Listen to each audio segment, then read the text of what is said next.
मूलांकुर के अतिरिक्त पौधे के किसी भी भाग से विकसित होने वाली जड़ें क्या कहलाती है? अपस्थानिक मूल। मूलांकुर से विकसित होने वाली जड़ क्या कहलाती है? मूसला जड़। श्वसन मूल मिलती है जूसिया में।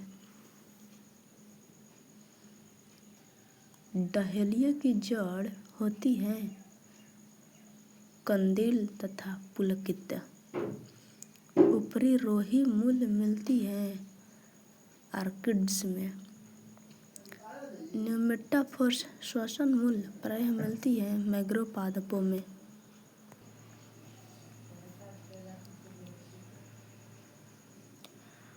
ऑर्किड्स में विलोमन जड़ें होती हैं नमी अवशोषित करने के लिए। निम्नलिखित में से कौन सा एक जड़ नहीं है? आलू जड़ नहीं है। अवस्था में मूल पाई जाती है गन्ना में। स्तंभ मूल होती है अपस्थानिक जड़। जड़ विकसित होती है मूलांकुर से। गाजर है, गाजर क्या है? गाजर एक जड़ है। जड़ के किस भाग में सर्वाधिक वृद्धि होती है? मूल शीर्ष के ठीक पीछे। बरगद के पेड़ के तने कट्टे से लटकने वाली मोटी जड़ें क्या कहलाती है? स्तंभ मूल। निम्न जड़ों में से कौन सा गलत है?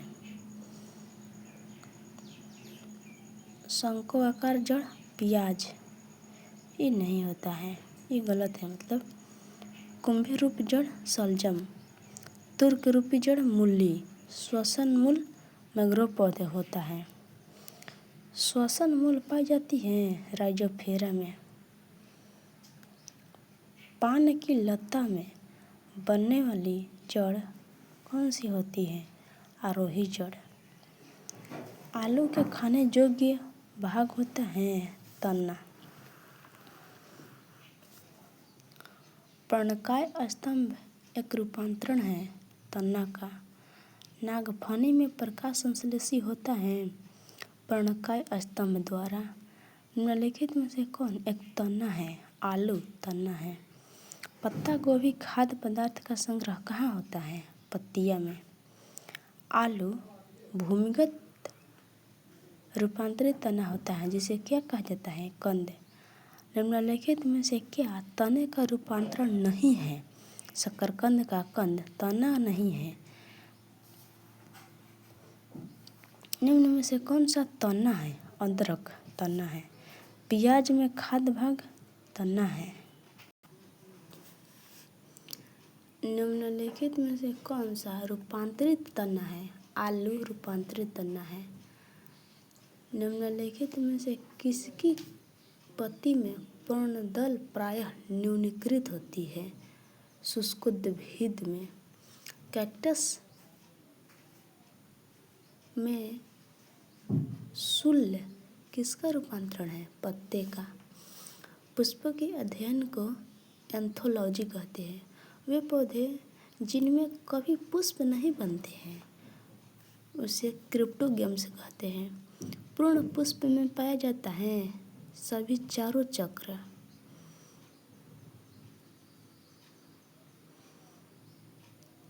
पुष्प के जनन चक्र हैं पुमंग और जायांग। पौधे के कौन सा भाग फूल बनने का उद्दीपन ग्रहण करता है? पर्ण मतलब पत्ती। कुरिंजी पुष्प के 12 वर्ष में एक बार खिलने के कारण है फ्लोरिजन स्राव। संसार का सबसे छोटा पुष्प बुल्फिया। फूलगोभी में पौधे का उपयोगी भाग कौन सा है? ताजा पुष्प समूह। निम्नलिखित में से कौन सा विश्व का सबसे बड़ा पुष्प है? रफलेसिया। जीवन चक्र के दृष्टि से पौधे के सबसे महत्वपूर्ण अंग पुष्प है। परागकोश से वर्तिकाग्र तक पराग का स्थानांतरण कहलाता है परागण। एनिमोफिली परागण है वायु द्वारा। एंटोमोफिली परागण होता है कीटों द्वारा। चमगादड़ द्वारा परागण को चिरैप्टोफिली कहते हैं। जूफिली परागण होता है जंतुओं द्वारा। ऑर्निथोफिली परागण होता है पक्षियों द्वारा। जल द्वारा परागण कहलाता है हाइड्रोफिली। जो परागण बंद पुष्प में होता है उसे क्लिस्टोगेमी कहते हैं। पर परागण लाभदायक होता है क्योंकि इसके कारण होता है अच्छी संतान।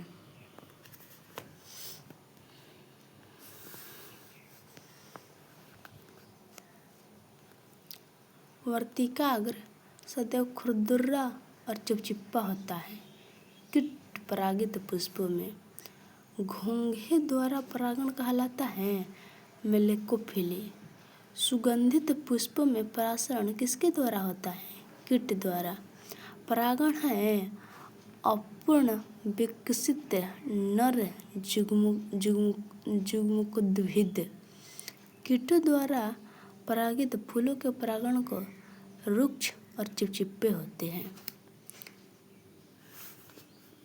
निषेचन क्रिया है एक नर जुग्मज का अंडाणु से संयोजन। निषेचन के पश्चात बीजों के बीजावरण विकसित होते हैं।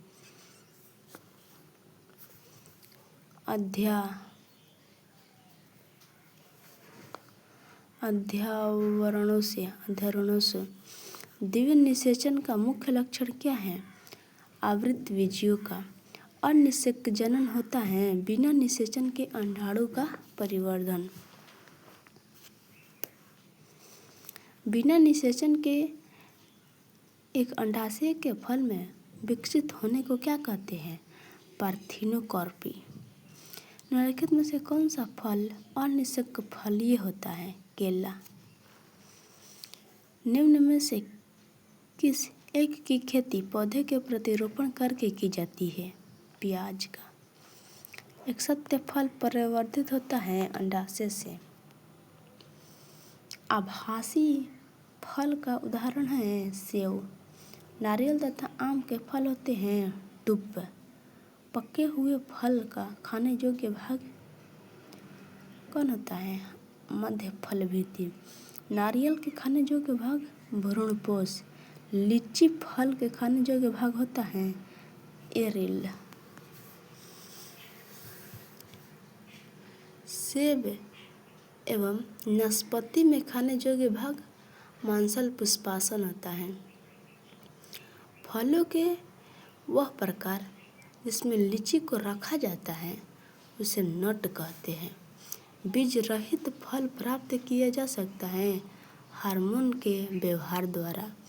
अनानास किस प्रकार का फल है? साइकोनस है।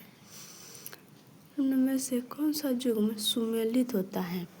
केला बेरी सुमेलित होता है। केला बेरी। किस पौधे का फल भूमि के नीचे पाया जाता है? मूंगफली का। नाशपाती का कौन सा भाग पाया जाता है? गूदेदार पुष्पासन। किस पौधे में बीज होता है लेकिन फल नहीं होता है? साइकस में।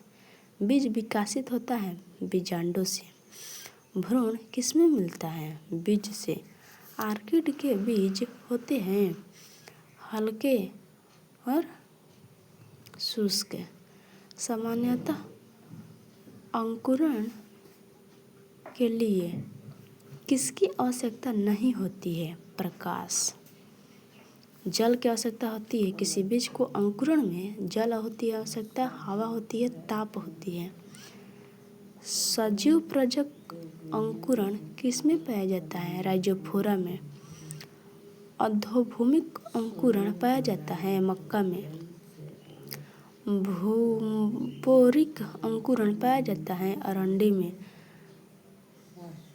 पौधे में पितृस्थ अंकुरण का अभिप्राय है जनक वृक्ष पर लगे हुए फल के भीतर बीजों का अंकुरण। घटपर्णी के निम्नलिखित में से कौन सा एक घट रूपांतरित होता है? पत्ता। निम्नलिखित में से कौन सा एक कीटहारी पादप है? घटपर्णी। संसार में सबसे तेज बढ़ने वाला पौधा कौन है? बांस है। विश्व में सबसे लंबा पौधा कौन सा है? यूकेलिप्टस है। किसी चीज को अधिक खाने से ही केवल पृथ्वी की अधिक जनसंख्या का भरण पोषण होता है। वनस्पति उत्पाद कहते हैं। तना स्तंभ होता है प्रायः धनात्मक और प्रकाशानुवर्ती होता है।